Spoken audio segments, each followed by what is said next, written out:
शुरू से ही मुझे भारतीय संस्कृति आकर्षित करती थी। फिर मैंने किताबों में भी इसके बारे में जब पढ़ा तो और अधिक प्रभावित हुई। मूलतः वो ईसाई परिवार से हैं, लेकिन अब सनातन धर्म अपनाने के बाद काफी अच्छा महसूस हो रहा है। नमस्कार दोस्तों, जय श्री राम, राधे कृष्णा। मैं कृति आप सभी का हमारी YouTube channel the nationalist media में हार्दिक स्वागत करती हूँ। तो दोस्तों, आज मैं आप लोगों के लिए वैसी सी खबर लेकर आई हूँ जिससे इसके पहले मैंने एक वीडियो में आप लोग को बताया था प्रेम संबंधित। आज की खबर भी कुछ उसी से रिलेटेड है, बट यहाँ पे जो बात है वो एक क्रिश्चियन की है। वहां पर एक मुस्लिम ने अपना पंथ छोड़कर सनातन धर्म अपनाया था। यहाँ पर एक ईसाई पंथ ने अपना पंथ छोड़कर सनातन धर्म अपनाया है, जो कि हम सभी सनातनियों के लिए बहुत ही गर्व की बात है। और मैंने आपको पहले भी कहा है कि ये सारी चीजें तभी हो पाती हैं जब आप किसी चीज के बारे में पढ़ते हैं, उसको जानते हैं, समझते हैं और उसमें अच्छाइयां ढूंढते हैं, तब आपको लगता है कि ये चीज अच्छी है। हर चीज में अच्छाई छिपी हुई होती है, बस हमें जानने की जरूरत होती है। तो मैंने आपको हमेशा कहा है कि आप सनातन धर्म के बारे में पहले पढ़िए, उसके बारे में जानिए, उसके बाद आपका प्रेम सनातन धर्म की ओर, आपका रुझान सनातन धर्म की ओर आप ऑटोमेटिक हो जाएगा। उसमें आपको कुछ करने की जरूरत ही नहीं है, क्योंकि उसमें अच्छाइयां ही इतनी है। जब आप उसको पढ़ेंगे, जब आप उसको जानने की कोशिश करेंगे, तो आप उसकी संस्कृति से अपने आप ही जुड़ना चाहेंगे। कुछ ऐसा ही इस खबर में मैं आपको बताऊंगी कि इस लेडी ने कुछ ऐसा ही अपने बयान में कहा है। उन्होंने जब शादी की, 7 फेरे लिए, उसके बाद उन्होंने ये चीज बताई है कि मुझे यहाँ सनातन धर्म की संस्कृति बहुत अच्छी लगती थी, पर मैंने उसके बारे में जब और अच्छे से पढ़ा तो मेरा और भी उसकी तरफ मैं आकर्षित हो गई और मैं इस नतीजे पे फिर पहुंची कि उन्होंने शादी कर ली एक हिंदू लड़के। आप सभी सनातन धर्म से भली भांति परिचित हैं। सत्य ही सनातन है और सनातन एक ऐसा मात्र धर्म है जो आज से नहीं, प्राचीन काल से है। तो चलिए फिलहाल मैं आपको विस्तार में बताती हूँ कि ये मामला कहाँ का है और क्या है। मामला कुछ यूं है कि देवघर के जसीडीह थाना क्षेत्र में रोहिणी सिंह जोड़ी गांव के रहने वाले राहुल कुमार राजेश कुछ साल पहले एक रूस में इंडियन फॉरेन सर्विस में फर्स्ट सेक्रेटरी के तौर पर पदस्थ थे।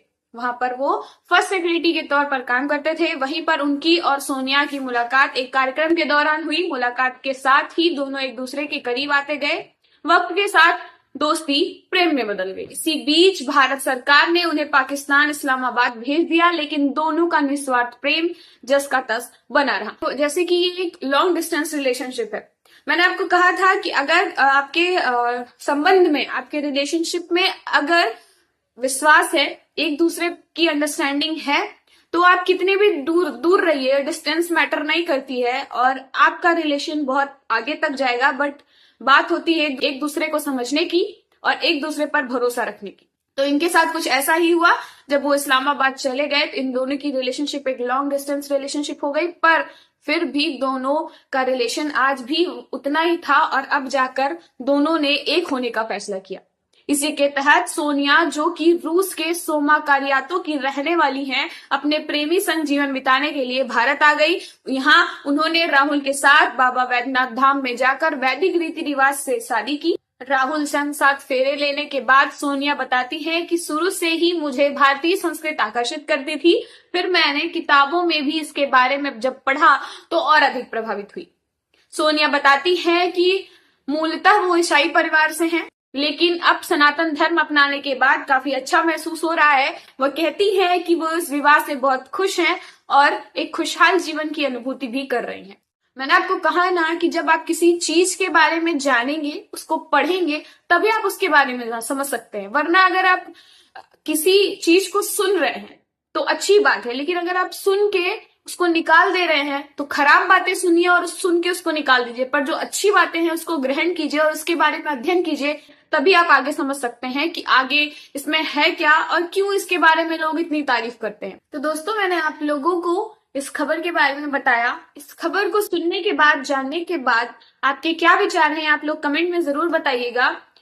फिलहाल मैं बस इतना पूछना चाहती हूँ आप लोगों से कि इस वीडियो को देखने के बाद कौन कौन ऐसा है जो जाके सनातन धर्म की अच्छाइयां अपने आसपास फैलाएगा, और जो अभी उसके बारे में नहीं जानता है अच्छे से, वो जाके इसको पढ़ेगा। तो आप लोग मुझे कमेंट में बताइएगा कि मेरे इस न्यूज को देखने के बाद आप लोग ऐसा किए हैं। तो दोस्तों, फिलहाल मैं बस इतना कहूंगी कि अपने धर्म के प्रति आपका जो प्यार है वो हमेशा ऐसे ही रहना चाहिए और जितना ज्यादा हो सके लोगों को जागरूक करिए। बस मेरा यही इतना कहना है।